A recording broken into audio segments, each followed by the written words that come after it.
Hey everyone, welcome back to my channel, or if you're new, welcome. My name is Rose, and in this video we're gonna sew. This is my part 2 of my vacation sewing projects. So in the first part of my video, I was sewing a Fiber Moods dress called the Ashley dress. So I just wanted to create some a small little quick collection of pieces that I can bring on my holiday.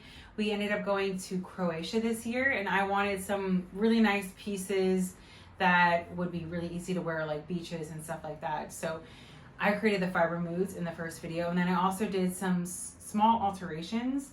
I noticed for Fiber Moods, they don't offer sewing videos of their patterns, which I wish they did because I was a little confused in some of the parts. However, I managed to figure it out, and you can watch this in the link below. And then the second part of my video is inspired by a dress that I just completely fell in love with. It's by, I can't remember the brand's name, but I'm going to insert a video or a photo of this dress that I really fell in love with. So I had a pattern already that I created myself for like a top, and I manipulated the pattern into this dress, which is like very nice, free flowing, not close fitting to your body, exactly what I wanted. The pattern, the fabric I found is actually from a secondhand store. It was a tablecloth. I immediately fell in love with it, and I wanted to use as much fabric as I possibly could. So I really just managed to squeeze all of this fabric out. I almost have no scraps at all. Yes, I hope you really enjoyed this video. Give it a thumbs up and a like and subscribe. If you love this dress, I can offer this as like one of my new sewing patterns coming up. So let me know your thoughts, and I hope you enjoy this video. Let's get sewing. So the bodice for this piece is completely clean finished. It's double layer. So that means like all of our seams are completely hidden, and I love this because it just adds like an element of elevation for a project. So what I'm doing here is I'm sewing all of the seams together, and then I press everything open. The next step I am going to do is I'm actually adding a basting stitch on my sewing machine along the hem of the inside layer. And what I love to do about this is it just marks your hem so it's like even and consistent, and you can flip it back. And I do a hand whip stitch at the end to clean finish the inside lining piece to the outside lining piece. And like I hide all of the skirt hem edges, or the skirt seam allowances. So it's beautiful. Add like an additional layer of stability. I went and added 1/4 of an inch of this press-on interfacing. This was really nice. I went all along the top seam, and this is on the inside layer of our garment. This just prevents from overstretching when you wear it, because I love this piece and I'm intending to wear it very often.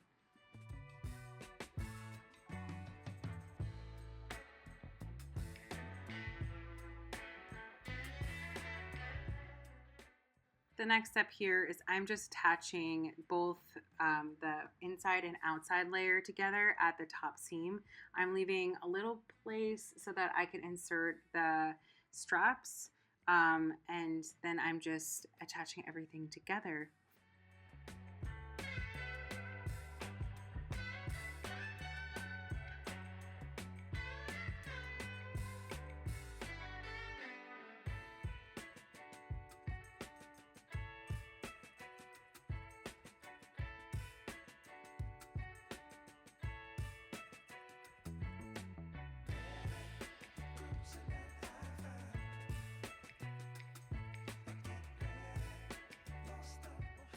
So this piece is obviously Bodice blocker, which we have here in the Netherlands, and I've actually never shopped at. So I really wasn't aware of like what kind of store this was, but I kind of like that it's here either way, just because it's, you know, you see the progression of this piece, and that this tablecloth, whether it was used as a tablecloth or as a dress, it is super loved.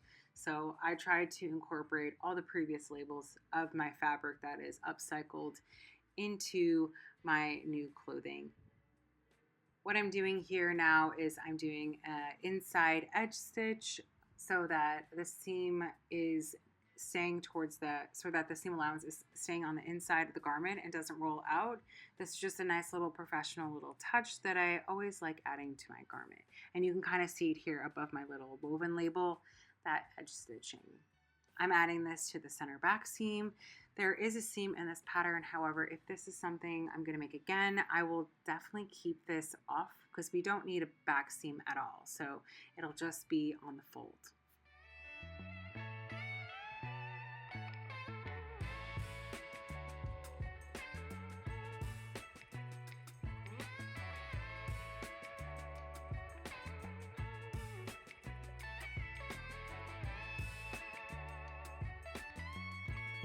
Okay, so this is actually day 3. Last night I stayed up a little bit later to work on this because I just kept getting so excited. I really love like the black. I never really did contrasting. I did contrasting straps in my previous video, and I think it kind of just like made me aware of this. And I always feel like on my Pinterest board I have like the black with the base, and I think it's really cool. Actually really works with this because there's a lot of black in the print. I also was wearing a Free People dress in one of the previous earlier in the video, and it was beaded on top, which I really love this feature. And I looked through my beading stash, and I actually happen to have some really beautiful beads that match back to this. So I also went in last night and just kind of started. I just started a little bit. You can kind of see here, I'm just doing like outlines, and I don't want to do anything like too crazy or overwhelming. And I know this is not something that I can finish in a short amount of time. This is something that takes me quite a while. I really also enjoy like sitting on the couch or like in bed and just kind of like working on this. This will probably be something that I work on when we're driving to our holiday. So I have like the first bit. I'm really glad I was able to add this little ruffle here, and it actually just ended up matching perfectly at the center back. It like just crosses over. I don't know if you can kind of tell. I'm also going to add like a little belt, little black belt for later, just in case I want to wear this like tied, which I think this like kind of really 2 cute versions. Yeah, so I still am I'm going to add pockets also to this. So I kind of needed to like put the 2 top tiers together. This is open still on the side, and I needed this just to see if I had enough ruffles like to calculate, and I do. I like just have enough fabric. I cut 1 set of pockets yesterday, and I just need to cut the other set, and then everything for this dress is going to come together quite quickly.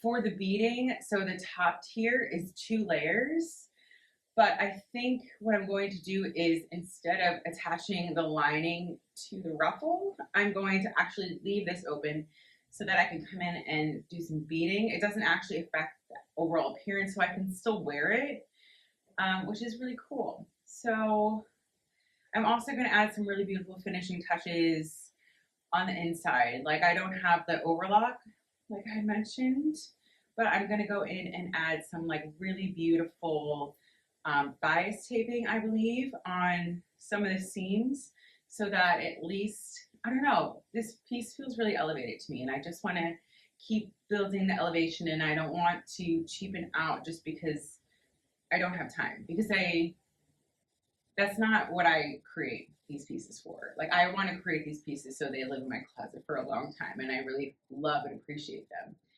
them. So let's get to sewing. So this is like one of my favorite sewing hacks. I forgot who I even learned this from, but the ruffles, because the fabric is a little bit on the more heavy side, I decide to use these this little trick. So you can set your machine up for a zigzag, and you take either embroidery thread or a fine yarn, and you zigzag over that. This helps to create really easy ruffles, and then after you can just sew it to your garment and easily pull this out. It's like honestly like magic. And once you start doing this, you're not going to want to go back to basting. I promise you.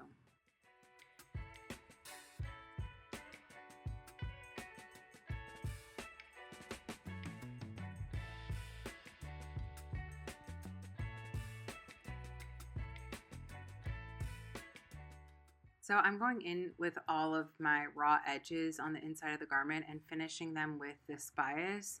I really love doing this. I just want everything to be beautiful on the inside and on the outside. So I love taking this extra step, and it just helps to elevate the garment overall.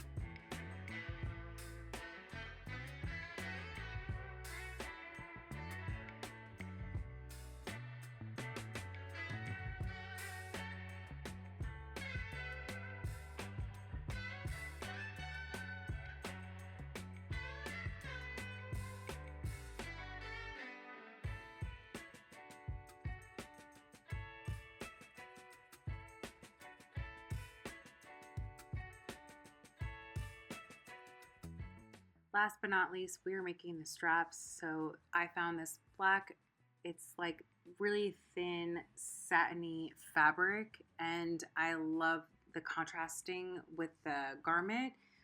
It really does tie back to all the florals in the floral outline in our fabric, so it worked perfectly. To make really thin straps, I just made sure I sewed this, I believe, almost at 3/8, and I'm using a bobby pin just to flip this inside out. It's a little hard to start, but once you get it started, it becomes so easy to flip everything, and it makes the skinniest perfect straps ever.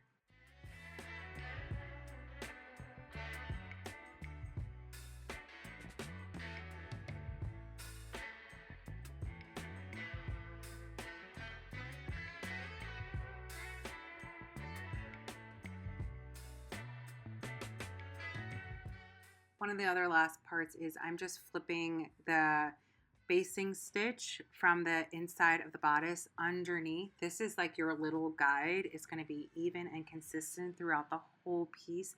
And I'm just pinning that in place. What I end up doing is hand sewing. I'm a hand sewer fanatic, so this is something I really enjoy doing, and I just ended up whip stitching the hem of the inside into place. This covers all the raw edges of that top ruffle, and it just adds such a nice finishing on the garment. And this is the final piece. I'm really happy with it. Like I said, it is a little on the short side, so I would pair it with some shorts if I'm not wearing it to the beach, but I love this overall, and I think this is so cute. I'm just going to add some more beads to it when I get a chance, and I hope you guys like this video. Please like and subscribe. Thank you for watching. Bye.